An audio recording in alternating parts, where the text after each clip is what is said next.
narito po kami sa Plaridel. Nagkakagulo na at tanghali na. May Plaridel Bulacan, may Plaridel na...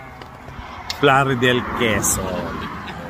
This is actually the highway going to Bicol. May mga nagbibilad ng isda. At yung isla na natatalaw muna rito ay Lopez na yun. Lopez. So, kakain muna kami at nagutom kami. Kagagaling lang namin sa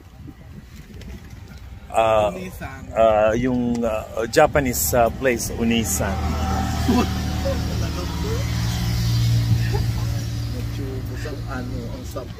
Ang sabaw na ubos sa That's all for today.